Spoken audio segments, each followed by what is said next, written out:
As mentioned, my name is Kim Berrios Lin. My pronouns are she, her. I am a Taiwanese and Puerto Rican with indigenous Taino lineage woman with black hair wearing a black sweater. I'm sitting in front of a piece of art.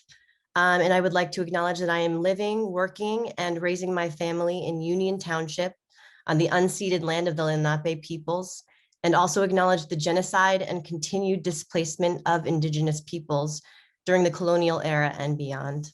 I'm really grateful to be with you all here today. I'm going to share my screen. Okay, let's see. Keynote and share. All right. So here is what I'll be sharing today. My very personal story of resilience, art as a mechanism of healing and connection. And to close, I'm going to cite the work of some fascinating thinkers in frontier science and the implications on the arts. So before I get started, I have a little surprise for you all. I'm going to spend the first portion of this talk with something I think will be a lot of fun for maybe everyone, but one person you know and love. So without further ado, and after a ton of investigative work done by me, I present to you the unofficial Comedy Central-esque roast of Adam Pearl. Adam, I hope you don't take too much offense to what I have in store, because here we go. I'm just kidding. That was my icebreaker. In my mind, this is what you all look like right now, since I can't see or hear you. So moving on to real business. I hope you'll join me in taking a calming breath, a breath in and a breath out.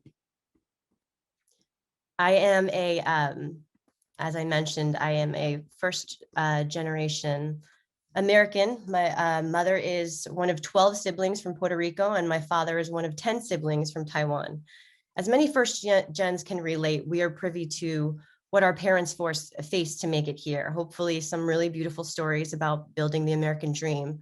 But the stories that really stick to my bones are those of struggle and cycles of trauma, amplified by the upward climb to not only acclimate, but to prove oneself worthy of respect and resources in a new country.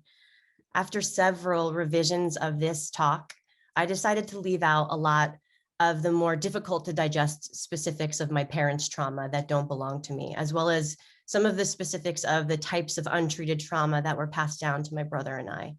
You know, there's the temptation to blame our parents for our struggles, but I believe that's a trap. You know, the act of blaming becomes a vehicle for the continuing of the trauma, because seeing the source of the trauma as a person, rather than the source being the passed down behavior, does not allow us to recognize said behavior and works towards, and it doesn't allow us to work towards breaking those chains. I also believe that it's not fair to be judged by our past lives.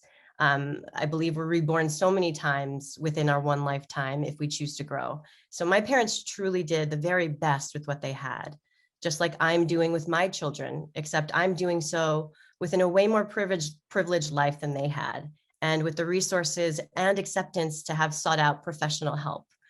What I will say in a more general way is that my parents experienced incredible hardships, including culture shock, immense loss and grief, abuse, and frankly, a system that felt like it was working against them.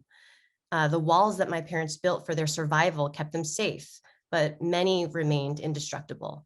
And there was a huge and understandable disconnect in their ability to empathize with my brother and my grievances, since ours would never, ever even come close to what my parents went through. But the truth is that even a diluted version of dysfunction is still dysfunction. My parents' form of resilience was providing a life for their children that they did not have. My mom always wanted to play an instrument, but her family didn't have the means. So she encouraged us to take any kind of lesson we showed interest in, even though my family could not afford them at first. My weeks were jam-packed with piano, dance, taekwondo, with dance competitions on some weekends. My parents also wanted us to excel in school. The transaction with them was that they would sacrifice to provide us with whatever tools we needed to succeed, and in return, we should export exceptional grades. I mean, all of that sounds okay to me on paper, right? But with the inability to communicate love in my household and unhealthy communication in general, matched with some really tough learned behaviors from previous generations, my brother and I faced anxieties that manifested for us in different ways. So what the aforementioned transaction translated to someone like me was perfectionism. My Pavlovian response to receive love in the form of praise was making sure that I was the very best at everything. They say 11 is when you decide who you are. I've always found that fascinating because 11 is when I became bulimic. Food culturally was a way of showing love from both sides of my family, and that was really tricky for me. My inner life at such a young age felt wild and scary, while my outer life felt way too structured. I had body dysmorphia from as far back as I can remember and was seeking some sort of control. I have a vivid memory of getting on a scale in kindergarten and it reading 40 pounds and then crying myself to sleep. Depression and an eating disorder can really cloud the way one recalls a childhood. It seems as though the darkest of memories are the easiest to access, which makes sense because the trauma is begging to be processed. I now intentionally sit myself down, get really quiet, and relive all of the laughter and tender moments that I had with my parents and my brother while growing up, and they really were so abundant. But interestingly, what I don't have to work hard to recall is that transcendent feeling that I always received from dancing as a child and eventually acting. It gave me hope in granting the ability to access the light within me that rivaled my darkness and made me feel like I was part of something way bigger than the cycle of pleasing, control, and shame I had created. The world I was, to the world, I was a seemingly perfect but shy child, but inside I felt dark. I cried a lot in private in my favorite crying spot. I had a favorite crying spot between my closet doors, but I also cried while lyrical dancing, which felt different. I had such a connection to the collective suffering through those minor chords, to feel the music, the vulnerability and the intention of that musician to express their sadness through a particular key, or the writer who chose to share such a personal part of their lives through their lyrics are what made me feel less alone. The pain it allowed me to alchemize into music expression, into movement expression, then felt like a collective catharsis of musician, lyricist, little emotional dancer, and audience. When I decided to join the drama club in middle school, in tandem with beginning to act in commercials, I felt all the gears click. This wise inner knowing outshined my every invasive cry in the closet thought. I remember doing improv and having no idea where the words were coming from.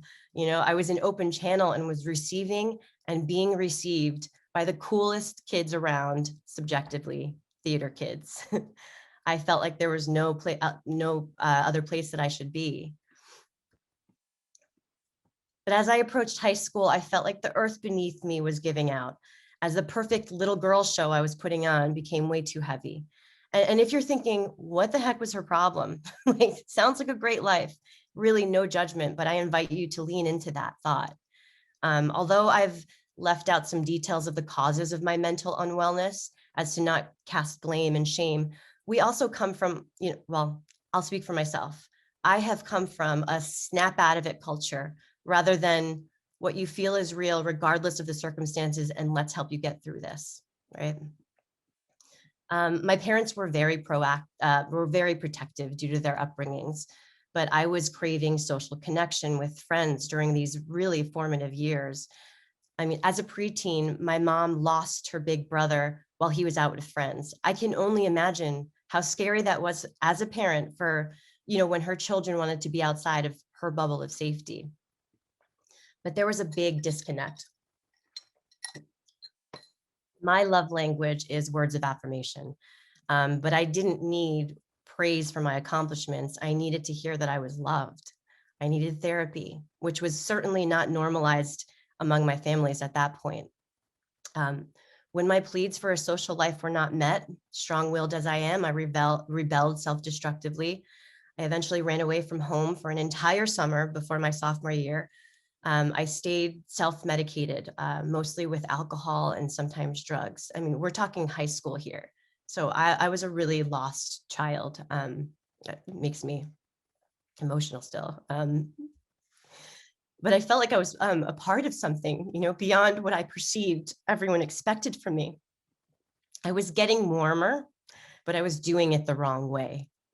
When I returned home from running away, there would be no more dance classes, no New York City for auditions, no piano, no taekwondo, nothing, and rightfully so.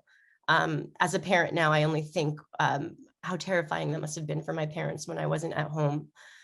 If I desired a social life, I'd have to get a job to support it. And so without that constant artistic outlet that I was accustomed to, and now with this self-destructive lifestyle outside of school, I imploded.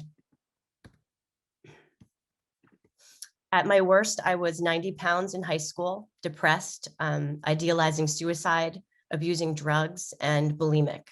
My bones were fragile, so much so that I had fallen from a cheerleading stunt and my patella shattered in more places than my orthopedic had ever seen.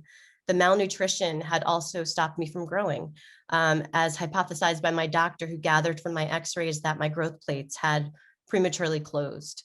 My grades dropped, although I got by enough to get into college. I still participated in the arts by being a part of the choir, taking theater arts as an elective and cheerleading as mentioned, but it was too late. Whatever that spark was that kept me in the real world of the living went dormant as the pain took over, and the self-medicating was my only way out. I was always the jokester among my friends, so no one really knew that I was suffering. What followed through college and the start of my adult life was a dance of attempting to make my parents proud of me again, while sneakily finding ways to act or dance on the side through, elective courses, improv, community theater. Something inside of me told me that's what I needed.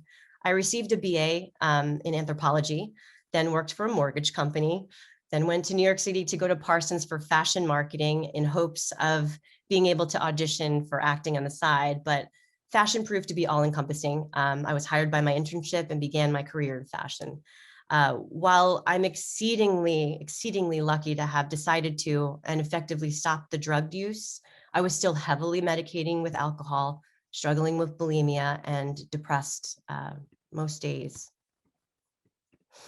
But what got me even warmer again was when I started running, which began reintroducing my mind and body to each other. Running shut off my intrusive thoughts and gave me the confidence to begin to treat my body as I would someone I loved. On those long runs, I began making decisions to go for exactly what I wanted in life, as opposed to what I thought would make my family proud. I met my now partner after I had a couple of marathons under my belt. I quit my job in fashion. I got into the actor studio for my MFA in theater. And then the deep work I began doing in those acting classes, along with starting therapy for the first time through school, was unearthing and processing the webs of darkness I had shoved into drawers and hidden into dark corners, reminiscent of how I used to clean my room as a child. I also learned to embrace and be grateful for my shadow side through acting. When I unstifled the artist within me, when I immersed myself within an artistic community, when I began working through shame and intergenerational trauma, is when my mind and body finally became best friends. I continued therapy, replaced self-medicating with yoga. I began flourishing in my career as an actor. I had 2 beautiful children, and I went into remission after 22 years of bulimia. And disclaimer, this is not a squeaky clean human in front of you. My mental health continues to be something I have to work at every day with intention, patience, and forgiveness. I've had relapses of bulimia and I still live with depression, but I now have the tools, which I know now include the need to create art and the self-worth to get back up again. And just as if I've embraced my shadow side with acting, I've also learned to do so in my real life as well. An episode of Glennon Doyle's podcast had referred to those tender stages of depression as being a soft-shelled crab in hiding. I love that imagery so much. You know, every time we pull ourselves out of the protective solitude needed during those tender moments, we come back a bigger, a fiercer, hard-shelled crab. Most definitely inspired by Brene Brown's TED Talk, I also began practicing vulnerability in my interactions with others, which was very new to me, and certainly not something we did at home. I started sharing and normalizing my mental health journey with friends and family on social media, with neighbors, cashiers, the Amazon delivery person, like very literally anyone who my gut told me might need to hear my journey with mental health. So far, I'd say my track record of success with that intuition has been a strong 88% and worth every awkward TMI look I've received from that remaining 12%. So since given this platform as an actor and normalizing mental health discussion, if I help even one person to feel less alone, or even to just trust their own voice and go for their dreams, then every single step along this journey will have been worth it.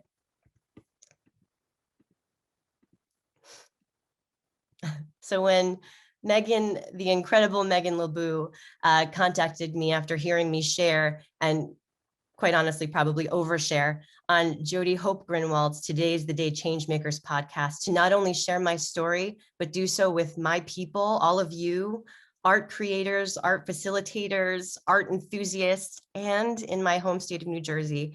I mean, I still have goosebumps just thinking about the power of our collective connection, especially through the arts. And I just want to make, there we go. And a quick side note, I just mentioned Jody Hope Grinwald. She and her sister Melissa are also founders of Applaud Our Kids. I was hypersensitive to the financial burden it was on my family to put me through lessons. So AOK providing free arts education to financially qualifying youth throughout New Jersey means the absolute world to me. I'm honored to be on their advisory board committee. And they're holding an annual soiree on November 17th, and I really hope to see some of you there. Please introduce yourself if you're there, because I can't see your faces. So in closing, I've been infatuated with a book called The Intention Experiment by Lynn McTaggart. I will not pretend to be an expert within this world, but I'd be remiss to not mention it today, and I hope you'll agree. In trying to find a scientific explanation for homeopathy and spiritual healing, Lynn McTaggart happened upon the work of frontier scientists who were observing consciousness as existing outside of our bodies. So what this school of thought says is that we are not fixed and separate beings as explained by Newtonian science, nor are we struggling against one another as explained by Darwinism. You know, it's a little bit of all, but that subatomic particles are way messier and exciting than that. They're not fixed and contain a whole bunch of possibilities that, until viewed by an observer, are reduced to a certain state. So this new science suggests that we are more powerful together. Lynn McTaggart has been conducting the intention experiments with various scientists. They have been quantifying the effect of intention towards specific subjects, such as war-stricken or violent places, helping seeds to grow faster, healing medical conditions, and the results have been a success rate of 90%, which is incredible. In fact, that rate of success surpasses any pharmaceutical drug's track record, according to her findings. The interesting and almost accidental effect has been the positive impact on the participants' lives, the participants being the ones sending out the intentions, ranging from simply reporting more joy to actual medical healing.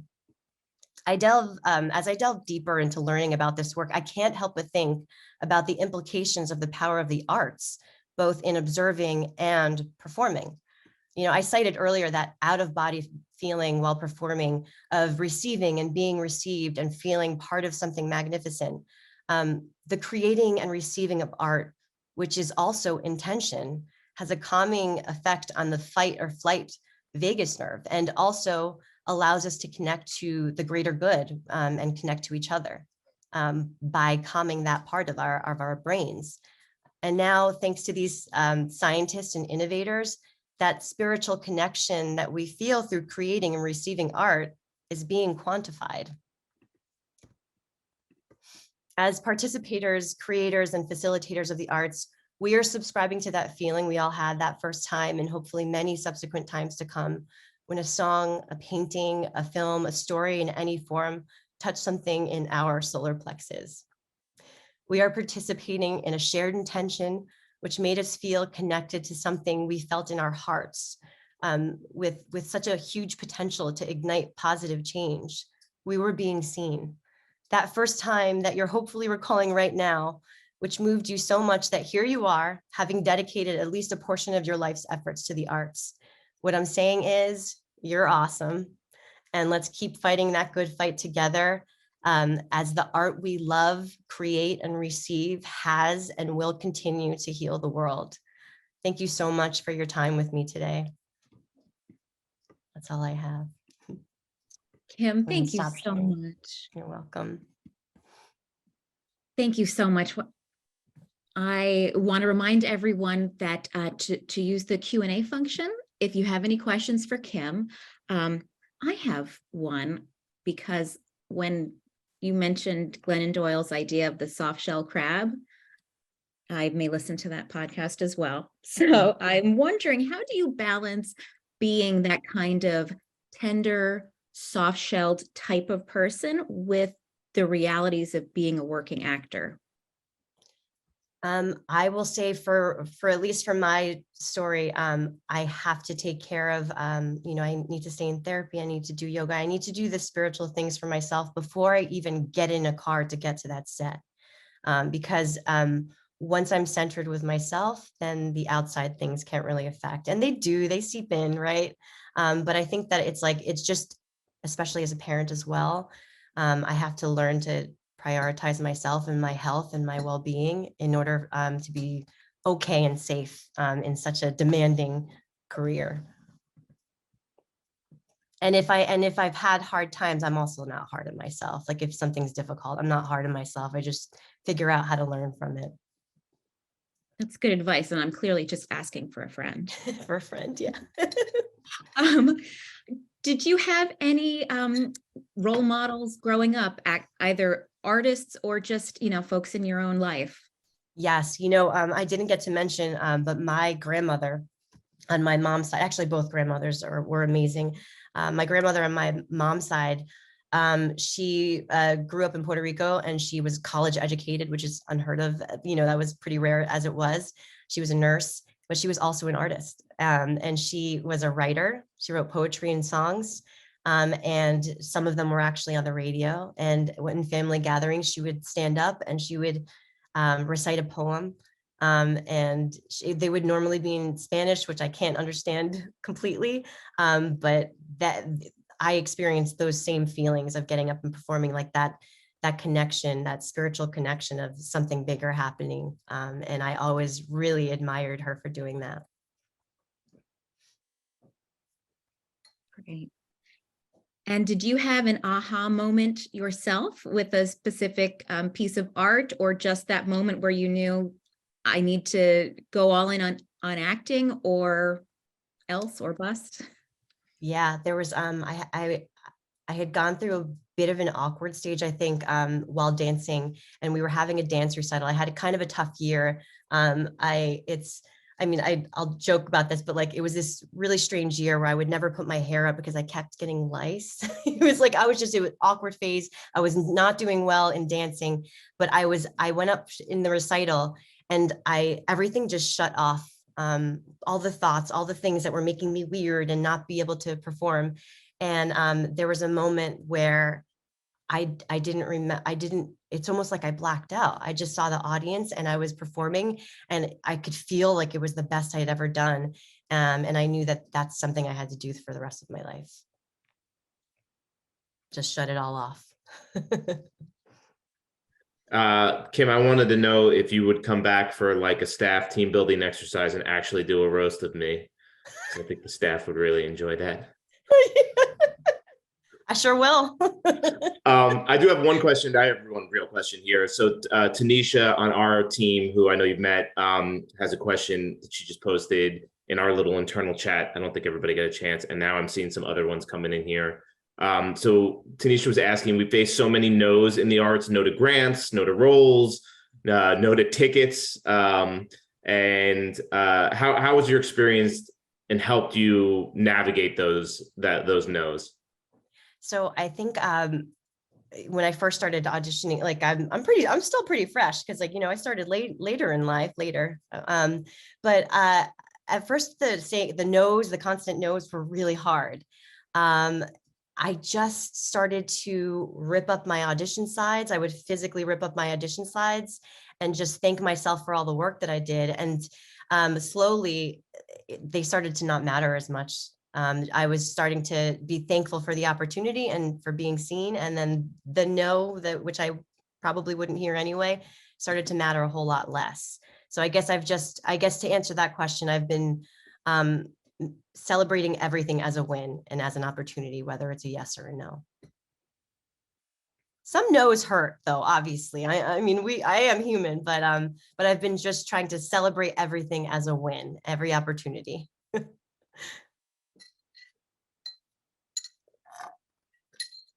Oh, I can't hear you, Megan. I should have known Oh, there we better. go. You need to take the wins where you can. Absolutely. Yeah. Raymond is asking, what is something or some gift that you hope is given to other artists or just folks from sharing your art? I hope that, when I was growing up, I didn't really see anyone that looked like me in the media or anything. And I certainly didn't hear the normalizing of mental health talk. So I hope that in what I'm doing, either if it's just being seen and speaking somebody else's words on TV or something, like that someone can see themselves in me, or when I'm sharing myself as a person, I hope that somewhere within my story, especially those young children, if anyone's struggling, or even as an adult, that they can see themselves within me and feel less alone. And, maybe even go and seek the professional help needed, or maybe quit that job and go become an actor, or whatever it may be. I hope that they feel love for themselves and they're seeing themselves in me. That's all I could hope for. Representation is so important. It's so important. Yeah. And one last question from John Keith Davis. Kim, how do you think we can make sure our art heals and doesn't harm other people? That's a great question. It's a really great question. That actually brings something to mind that I should have done, is a trigger warning. Maybe it's that, because some people are ready to hear certain stories shared, and some people aren't in that position. So I think that it's a trigger warning before what we're going to share. And also, I think that as long as just coming from a place of love should resonate. If there's any sort of like reason that that one might be performing or sharing, I don't know, for recognition, for example, I don't think that would read as genuine. But I think that, like, we as humans connect, like I said, through the minor chords in the music. Like, we connect through the pain that we recognize in others, and that makes us feel less alone. So I think that trigger warnings, and also as long as we're just sharing from a genuine place of love. And I'm not sure, I don't know, I'm not a therapist or a psychologist. I could be completely wrong, but that's how I feel.